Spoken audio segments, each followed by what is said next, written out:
Merci de nous recevoir sur la 95.5 et bienvenue au troisième numéro du débat de Nana FM de cette semaine. Mesdames et messieurs, bonjour. Vous qui nous écoutez sur la 95.5, le www.nanafm.tg, sur le bouquet Canal Plus numéro 575 ou encore sur la chaîne YouTube Norbert Douadi, bienvenue. La parole de Dieu nous dit très clairement à quel point il est très mauvais de parler incorrectement d'une personne et ces résultats sont toujours si nuisibles qu'ils peuvent détruire la vie de quelqu'un. Malheureusement, cette recommandation n'est pas respectée. C'est l'une des raisons peut-être qui ont poussé l'écrivain Kofi Tagbe à sortir la nouvelle Rago de religion. L'objectif de l'écrivain de ressortir les dérives qui entravent l'épanouissement des fidèles. Alors pour en parler, je reçois sur ce plateau le directeur de l'ACE au droit et à la justice et l'écrivain Kofi Tagbe. Monsieur Tagbe, bonjour. Bonjour, Monsieur Norbert. Merci d'avoir accepté notre invitation. C'est nous qui vous remercions pour cette opportunité que vous nous offrez. Les auditeurs, vous avez donc la possibilité d'intervenir dans ce débat sur nos deux numéros, 91 09 71 71 ou le 96 61 58 58. Mais à partir de 7h35 minutes, je suis Norbert Douadi et Nestor Goulot assure la mise en onde. Une fois encore, merci pour votre fidélité d'écoute à Nana FM, vous qui nous recevez sur la 95.5. Alors, Monsieur Tagbe, merci pour la disponibilité malgré votre emploi du temps très chargé. Alors, on parle de ragot, de religion. Quel a été le constat que vous décidez de mettre à la disposition du public cette nouvelle? Merci, Monsieur Norbert. Je crois que vous voulez savoir au travers de cette question, qu'est-ce qui m'a poussé à écrire cet ouvrage.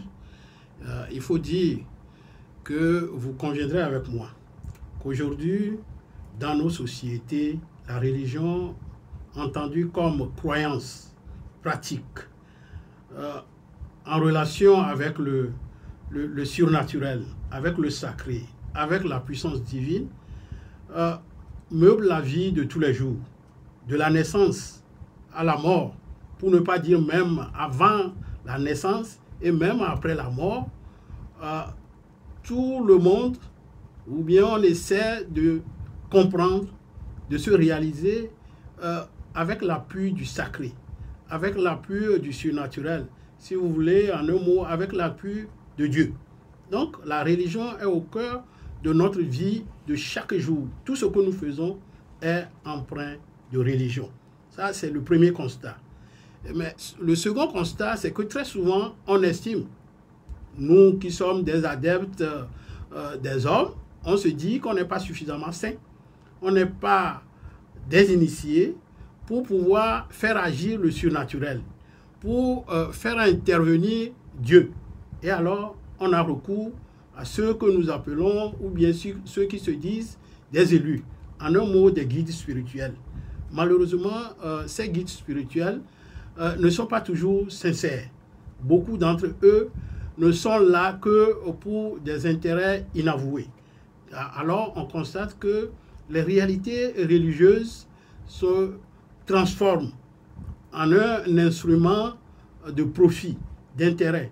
En un mot, la religion est devenue aujourd'hui, pour la plupart, un objet de commerce. Quand on voit l'impact, les ravages de cet agissement, de ces pratiques, on ne peut pas rester silencieux. Alors, en tant qu'écrivain, ou bien apprenti écrivain, je me suis senti interpellé pour pouvoir dénoncer ces genres de comportements. Alors, ce qui veut dire que vous êtes d'accord avec cette assertion qui dit que la religion est aujourd'hui l'opium du peuple? Quelque part, pour certains, parce qu'il faut faire la part des choses. C'est vrai pour ceux qui ne maîtrisent pas ou bien n'ont pas suffisamment de connaissances et qui se laissent aller, on peut dire que la religion est l'opium pour ces gens-là. Mais je dirais que l'époque où on disait « crois et tais-toi » est révolue. Aujourd'hui, nous devons savoir que Dieu, l'architecte de l'univers, nous a dotés d'intelligence et de raisonnement et qu'il nous appartient d'utiliser notre intelligence pour sonder et nos guides spirituels et les pratiques religieuses pour distinguer le vrai du faux. Alors maintenant, quels sont, selon vous, est-ce que la religion est également un facteur de division, comme le pensent certains? La religion, facteur de division, j'hésite. Mais en même temps, je pourrais dire, si vous me le permettez, je pourrais dire que tout dépend de l'angle où on observe. Principalement, la religion, c'est pour amener l'homme à s'épanouir, l'homme à se découvrir, l'homme à aller vers la lumière, l'homme à manifester l'amour pour lui-même et pour l'autre.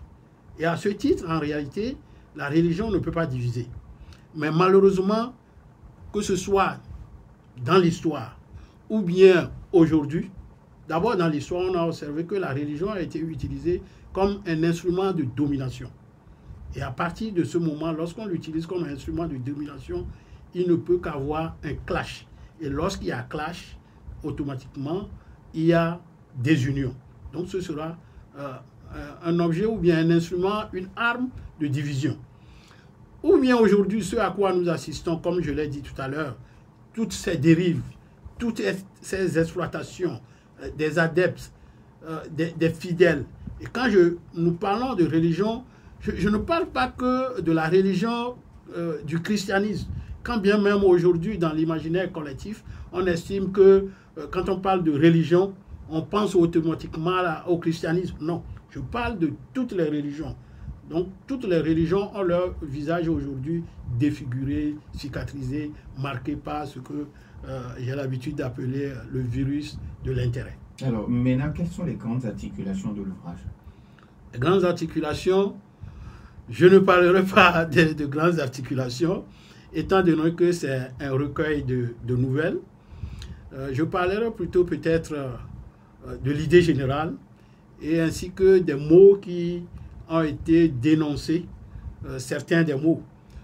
S'agissant de l'idée générale, vous-même vous l'avez dit en introduction, il s'agit de mettre en nu ou bien de peindre le visage défiguré aujourd'hui de notre religion, de notre croyance.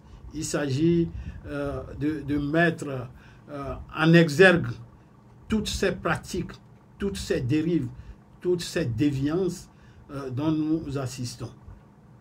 Alors, et peut-être au niveau des mots, au niveau des mots, des fléaux, je laisserai le soin au lecteur lui-même de découvrir ces mots, mais si vous le permettez, de manière... pour quelques exemples, je pourrais dire qu'il s'agit de manière générale d'abord de la fourberie de tous ces guides, l'escroquerie, parce que moi je dis il y a une forme d'escroquerie aujourd'hui au niveau des guides spirituels qui s'appuient sur l'état de faiblesse, l'état d'ignorance de leurs fidèles, de leurs adeptes. Il y a aussi ce que nous appelons aujourd'hui le syncrétisme. Un pied dedans, un pied dehors. On mélange toutes les pratiques religieuses. Donc voilà certains des mots qui ont été dénoncés dans cet ouvrage de recueil de 13 titres. Alors, Monsieur Takwe, il y a certaines personnes qui pensent qu'aujourd'hui l'État central doit intervenir afin de réguler les pratiques religieuses dans notre pays. Est-ce que maintenant le physique va contrôler le spirituel? Est-ce que vous êtes de cet avis? Là, il faut faire attention. Parce que en réalité, l'État central, j'entends par là d'abord les gouvernants. Et il faut se dire que l'État, il appartient aux gouvernants de s'assurer de l'état de santé de toute la population, de toute la société. Et c'est pour cela qu'il y a des règles de vie dans la société. Bien sûr, la Constitution reconnaît aux citoyens ce droit fondamental de la liberté de croyance, la liberté religieuse. Mais il faut que cela se fasse dans un certain nombre en respectant un certain nombre de règles. Parce qu'on dit très souvent que ma liberté s'arrête là où commence la liberté de l'autre. À partir de ce moment, il y a de ces comportements qu'on doit éviter. Et c'est en cela que je saluerai l'action de la direction des cultes du ministère de l'administration territoriale qui régule l'action des lieux de culte. Des lieux de culte. Il y a aussi le code pénal, ce que beaucoup de personnes ignorent, qui réprime les actes de nuisance sonore, de tapage nocturne en ces articles 535 et suivants. Donc, mais il faut dire aussi qu'il y a d'autres pans qui ne sont pas encore abordés. Je parlais tantôt de cette escroquerie. On croit que l'escroquerie, il n'y a pas d'escroquerie au sein des lieux de culte. Non. Quand on voit tout ce qui se passe, on se dit qu'il y a une forme d'escroquerie et qu'il faut à un certain moment que les gouvernants s'y penchent et qu'on définisse ou bien caractérise ce genre de comportement pour au moins arrêter un peu ce qui se passe. Alors, vous avez touché un problème, vous avez vraiment touché un problème qui aujourd'hui gangrène un peu la société, c'est-à-dire les ragots de religion. Maintenant, vous, en tant qu'auteur, en tant que, entre guillemets, apprenti écrivain, comme vous l'avez si bien dit, quelle solution vous préconisez? Solution, il faut dire que c'est la question très, très, très délicate.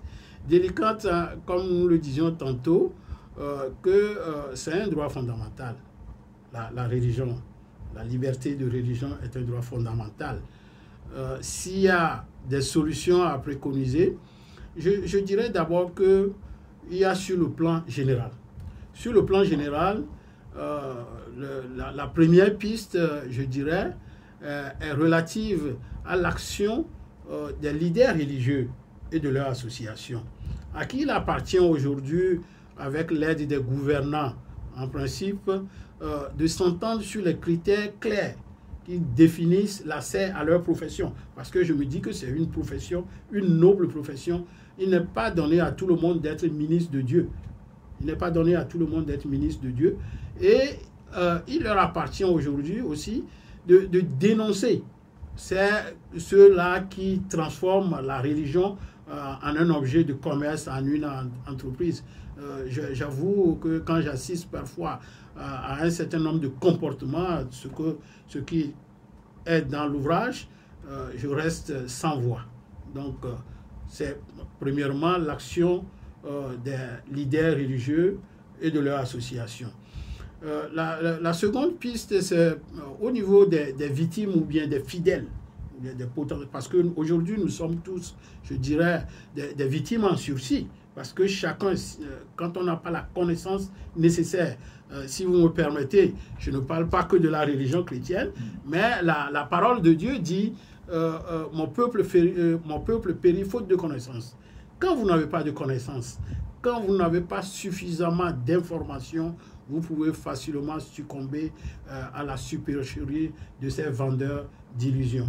Et nous devons aujourd'hui aussi faire un effort de courir après les miracles, ce qui nous expose facilement à l'escroquerie, à tous ces vices auxquels nous assistons aujourd'hui. Alors, quand certaines personnes pensent qu'aujourd'hui la religion joue un rôle un peu plus capital dans la paix et dans le cadre de la paix et dans la cohésion sociale, bien sûr. Oui, je dirais que en faisant cette analogie, c'est comme un couteau de cuisine.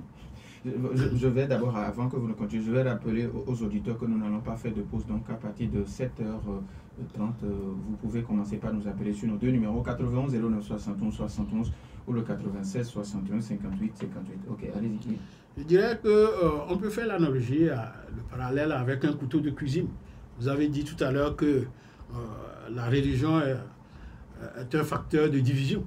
C'est une arme. Oui, la religion peut servir ou bien peut entraîner des divisions. De la même façon, la religion peut être un facteur de cohésion. La religion peut être un facteur de cohésion lorsque il y a cette expression d'amour, il y a cette volonté de prendre l'autre comme soi, de considérer l'autre. Parce qu'en réalité, au niveau de la religion, comme je le disais tantôt, il s'agit de manifester l'amour à soi et envers l'autre.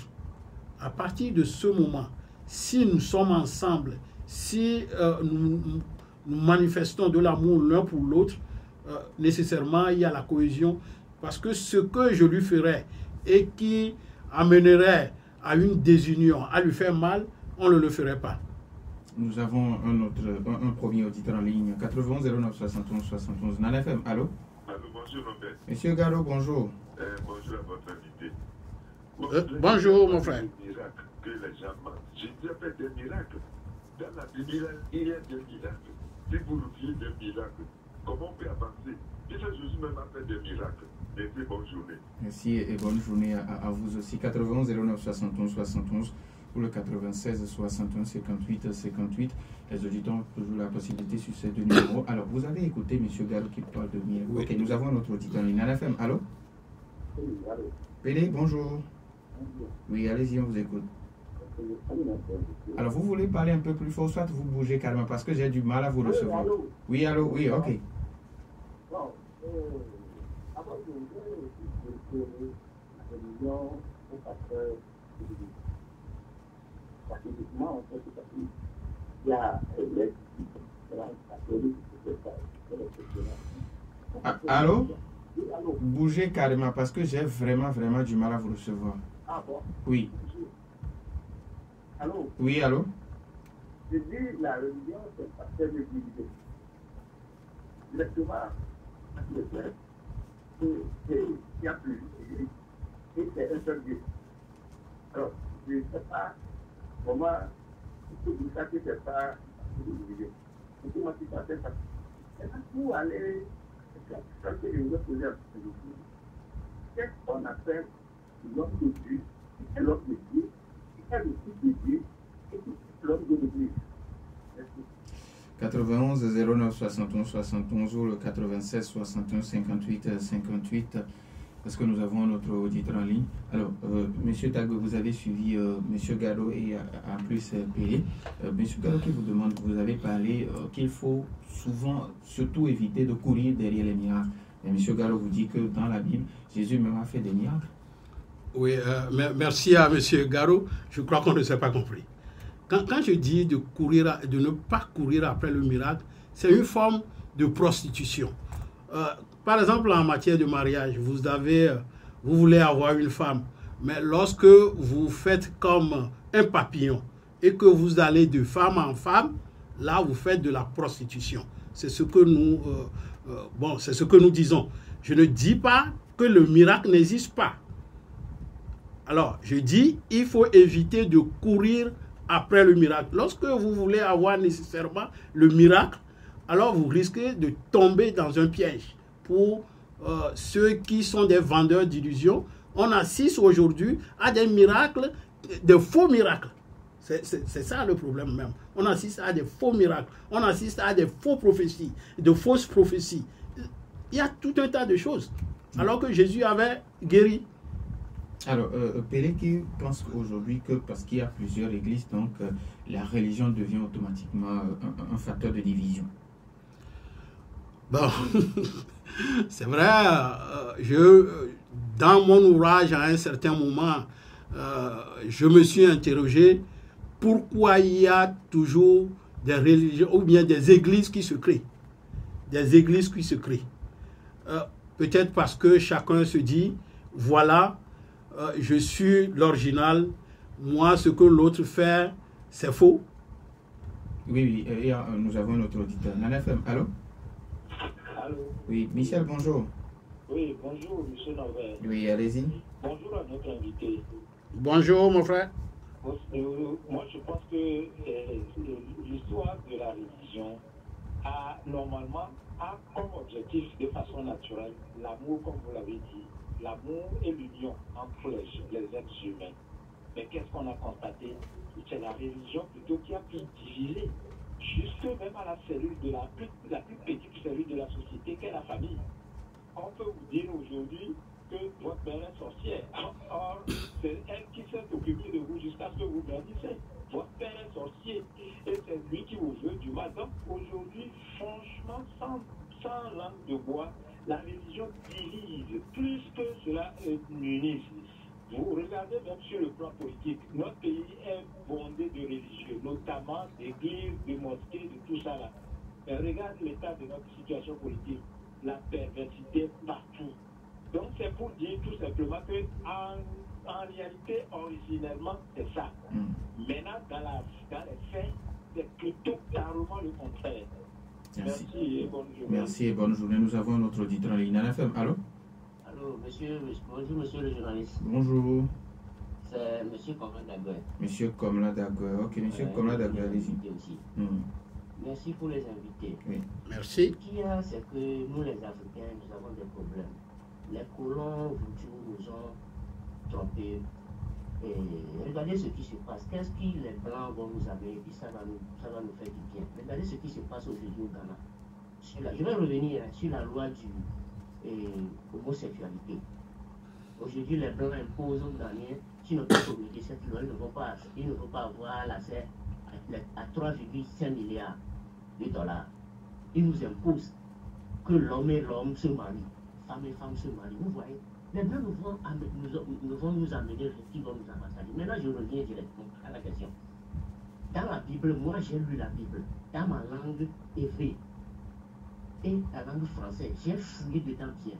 Et je comprends bien, je ne peux pas garder tout en tête.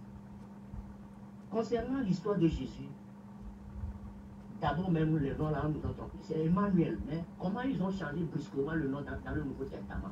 Ça aussi c'est une question après. Maintenant Jésus, moi j'ai lu son histoire, j'ai lu jusqu'à aller dans le Torah, dans les livres chez les maîtres. Jésus est un magicien, il a étudié la magie. Jésus est un charlatan, il a fait des choses. C'est pourquoi lui-même, il est devin. Lorsqu'on l'a dit qu'on va le tuer et à Jérusalem, il est parti consulter, invoquer ses ancêtres, Moïse et Élie. C'est là qu'il a parlé de réincarnation aussi. Monsieur Komla, s'il vous plaît, soit... Ce que Dieu a dit, Jésus est un magicien, il a étudié la magie, Jésus est un charlatan. Maintenant, quel est le problème qui arrive maintenant? Dans les églises, les Blancs ont transformé ça. Ce que les Blancs font chez eux, en Europe, en Occident, ils font la réalité. Ils consultent spirituellement, consomment. Ils nous ont amené autre chose pour nous laisser sur le point de faiblesse. Merci beaucoup à notre ami Komla Dagoué. 91 09 71 71 Nana FM. Allô? Allô? Papa Sibiti, bonjour. Bonjour. Vous parlez de religion, nous parlons de puissance. Aujourd'hui, avec le canal des Ghanéens, il n'a pas pu me découvrir que c'est moi que vous refusez. Alors, bonjour mon président. Bonjour mon frère. Monsieur Sibiti, merci. C'est ça. La religion, à un certain moment, est un facteur de division et à un certain moment, aussi un facteur de vie. Aujourd'hui, le musulman et le chrétien, si vous voulez, nous allons faire l'amour. Un chrétien veut se marier à une fille musulmane. Non. C'est une façon de vous voyez, à un certain moment, la religion, vous êtes de cette religion. Deuxième point, on peut subir. Quand il s'agit des problèmes de la nation, voyez, je ne sais comment m'exprimer, c'est un autre, mais les mystères, les miracles, Dieu a donné à chaque prophète ces miracles. Jésus, il peut réveiller quelqu'un qui est décédé. Vous voyez, à Moïse, à Mahomet et à Yusuf, tout ça là. Ils peuvent vous commander de ne pas dormir chaque miracle. Si vous refusez les miracles, moi je ne serai pas d'accord avec vous. À part celles dont vous parlez, les menteurs, les faux prophètes, aujourd'hui, il ne doit plus avoir de prophètes. À part les Jésus Mohamed, ceux qui se disent prophètes aujourd'hui, c'est faux. Merci beaucoup. Merci à vous aussi. Nous avons un autre auditeur en ligne. Nana FM, allô? Oui, bonjour. Bonjour, monsieur Razak de Kégué. Oui, bonjour l'invité. Bonjour, monsieur Razak. Ok. Monsieur Norbert, oui. J'espère que je l'avais dit l'autre fois. La vraie religion, c'est quoi? Aujourd'hui, toutes les religions que nous avons, c'est que des vendeurs d'illusions. Donc, la vraie religion, c'est d'avoir vraiment un bon cœur et d'éviter de faire du mal à son prochain. Et aujourd'hui, vraiment, ça dit, on arrive à confondre la religion et la spiritualité. Donc du coup, moi je pense que l'être humain, avec un attache vraiment au centre de tout, vraiment doit faire face à la spiritualité. Merci, bonne journée. Merci, bonne journée à vous aussi. Alors, M. Tagbe, je pense que vous avez suivi les uns et puis les autres. On peut prendre encore un auditeur, mais on attend que cet auditeur nous vienne. Ah, il est là. NFM, allô? Oui, bonjour. Allô, bonjour. Madame ici, comment allez-vous? Oui, ça va. Vous parlez des religions. Oui, oui. Oui, ça pullule dans ce moment, surtout en Afrique, à cause de la précarité, du chômage. Et puis, c'est un métier qui n'embête pas. Donc, tout le monde se livre à ça pour être bien, quoi. Et puis, voilà, et ça se crée partout. Et même les gouvernants aussi en sont des initiateurs pour endormir le peuple et régner à vie sur nous. C'est pour ça qu'ils sont là à créer des religions qui te disent ne va pas voter, c'est Dieu qui l'a laissé là-bas, qui l'a mis là. Et on est dedans. Donc voilà, il faut que ça change, il faut qu'on alterne régulièrement pour que tous ces désordres-là, ça s'arrête. Merci beaucoup. Merci. Merci à madame ici. Alors, Pelé qui pense que, il vous demande quelle est la différence entre l'homme de Dieu, fils de Dieu et homme d'église. Je vais lui dire simplement que il faut qu'on fasse attention. C'est-à-dire que mon ouvrage, c'est ce que je disais tout à l'heure, que j'ai l'impression que quand on parle de religion, automatiquement, c'est le christianisme. Non, nous n'avons pas parlé que du christianisme. Nous avons parlé des dérives au niveau de toutes les religions, et des religions importées, et des religions endogènes. Et même aujourd'hui, on a, c'est ce que je disais tantôt, ce que nous appelons le syncrétisme. Ce mélange où on veut mettre des pratiques des différentes religions. Bon, maintenant, l'homme de Dieu. En la matière, il faut dire que je ne maîtrise pas beaucoup de choses. Je dirais comme Socrate que tout ce que je sais, c'est que je ne sais rien. L'homme de Dieu, à mon avis, c'est celui qui a reçu cet appel et qui sert Dieu, qui est le messager de Dieu.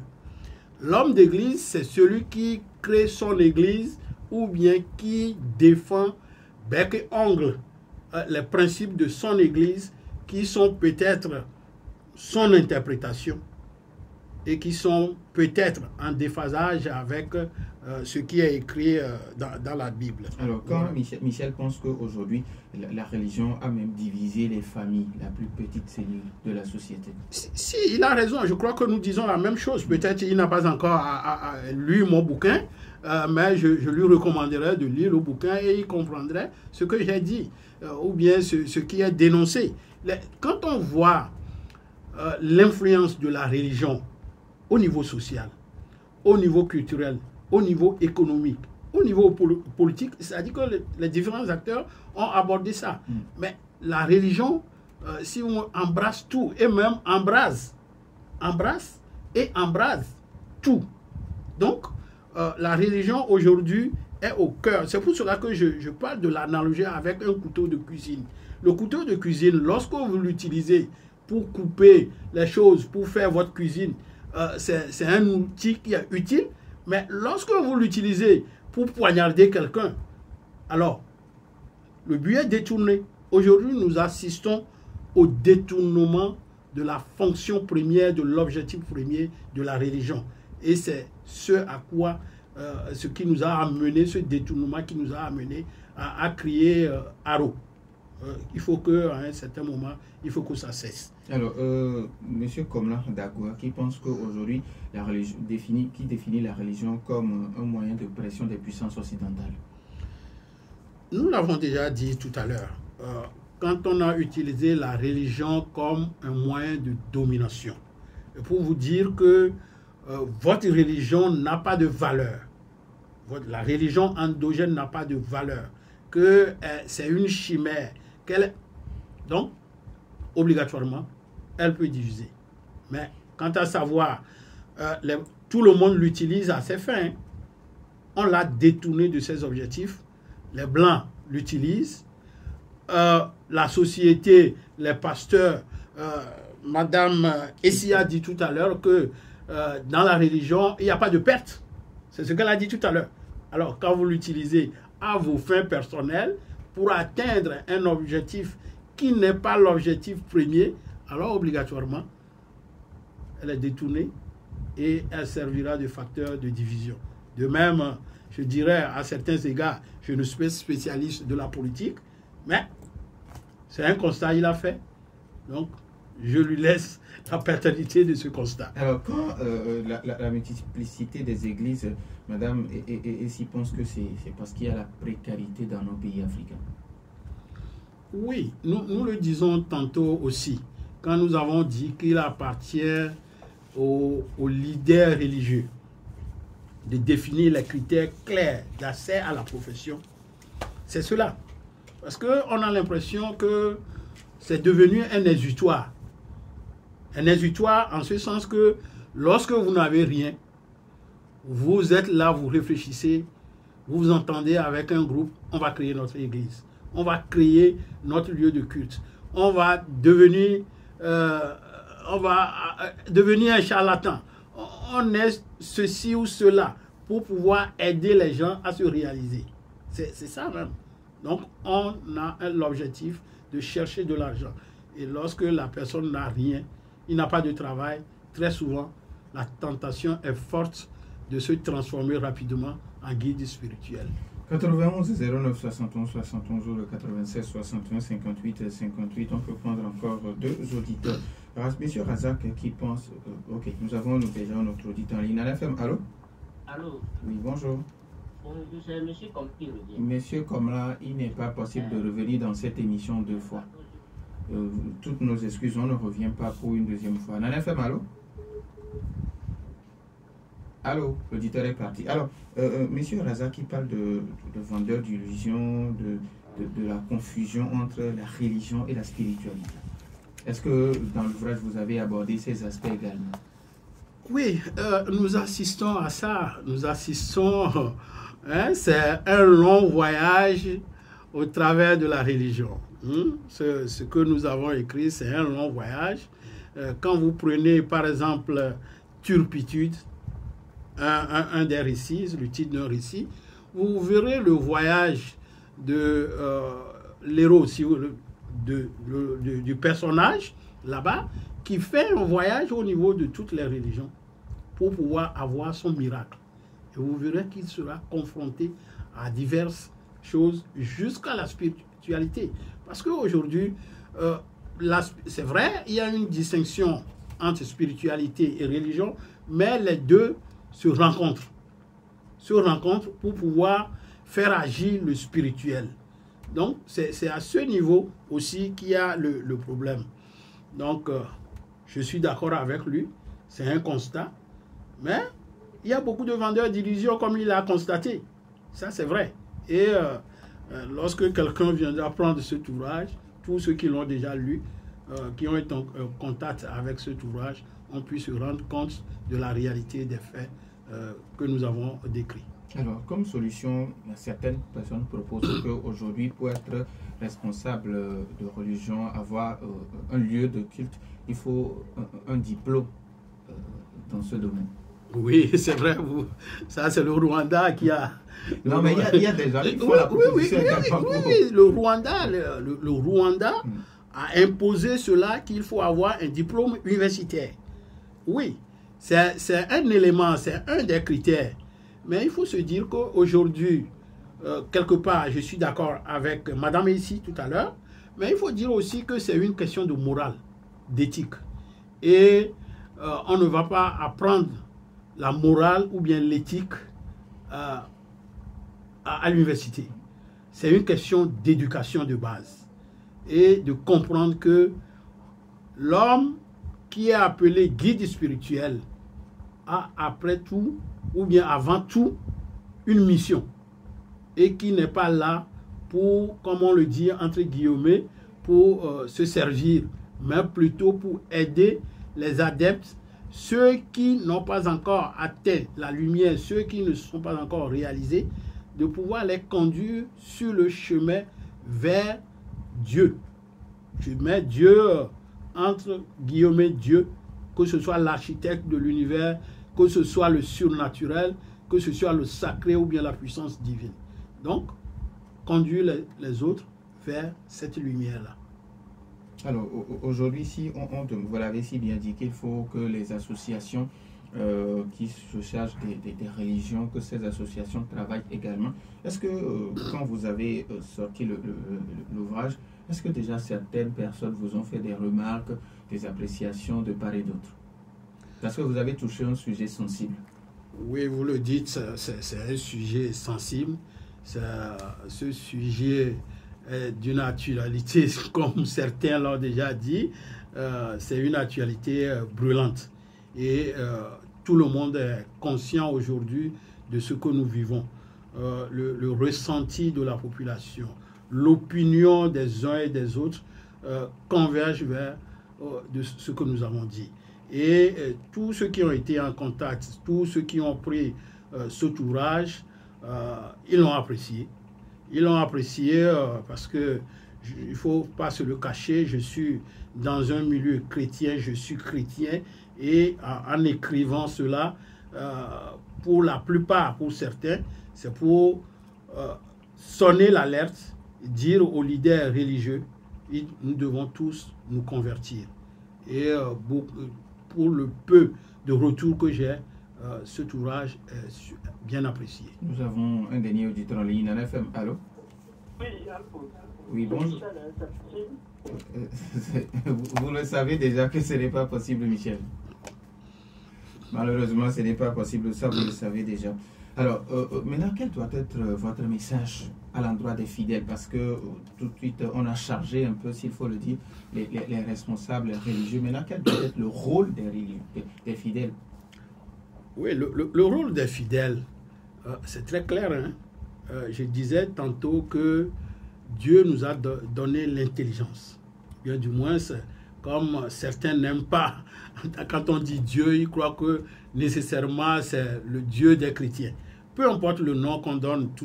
La dernière fois, quand j'étais à Café Informatique à Goethe, la question est revenue avec insistance pour savoir s'il n'y a qu'un Dieu unique ou bien il y a un Dieu pluriel. Et nous avons dit, à notre avis, il y a un Dieu unique, sauf que chacun dans sa langue lui donne le nom qu'il faut. On l'appelle comme cela dans sa langue. C'est comme moi, j'avais dit, moi je suis né un vendredi, je m'appelle Kofi. Mais quand vous allez en pays kabien, on ne vous appellera pas Kofi, parce que vous êtes né vendredi. On vous appellera sous le nom qui est connu dans la culture kabien. Donc, on se dit qu'aujourd'hui, il nous appartient, en tant que fidèles, de connaître, d'avoir suffisamment de connaissances, d'élargir nos frontières. En cela, je renverrai peut-être à un ouvrage écrit par Maurice Zundel, qui a été un prêtre et qui a écrit ce que nous appelons l'évangile intérieur. L'évangile intérieur. Donc, il nous appartient à chacun de se référer à notre évangile intérieur, ce qui est écrit dans notre cœur. C'est en cela que je suis d'accord avec l'auditeur qui a dit tout à l'heure que la vraie religion vient du cœur. La vraie religion vient du cœur, étant donné que l'architecte de l'univers a mis en chacun de nous cette envie, cette vocation religieuse, cette vocation à rechercher Dieu, la voie pour aller Dieu, avoir une bonne relation avec Dieu pour pouvoir à la fois se réaliser soi-même, se développer et développer notre environnement. Alors, quand on dit dans les centres de religion, bien dans les centres de culte, on ne raisonne pas, mais on croit. Oui, c'est ce que nous avons dit aussi tantôt. L'époque, à mon avis, l'époque où on disait « crois et tais-toi » est révolue. Non. Il ne suffit plus seulement de croire, mais il faut faire la distinction. Parce que si, comme dans l'ouvrage, je reviens toujours à Turpitude, où le guide spirituel dit que vous êtes possédé, et que comme vous êtes possédé, que chacun prenne un bâton et commence par taper l'autre. Moi, je ne vais pas croire à ça. Moi, j'ai l'intelligence pour se dire, Dieu n'a jamais dit qu'il faut que je tape mon prochain pour faire sortir le mauvais esprit dedans. Celui qui me le dirait, moi, en tant que croyant, si quelqu'un veut lui croire et ne pas raisonner, alors là, je le laisse aussi à sa croyance. D'accord. Oui. Alors maintenant, où est-ce qu'on peut trouver l'ouvrage? L'ouvrage, on peut l'avoir chez moi, l'auteur, 90 05 18 41. On peut l'avoir... Allez, un peu plus posément, si vous avez le numéro. Ok. L'ouvrage, on peut l'avoir chez l'auteur, au 90 05 18 41. On peut l'avoir à Bon Pasteur, librairie Bon Pasteur. On peut l'avoir chez l'éditeur.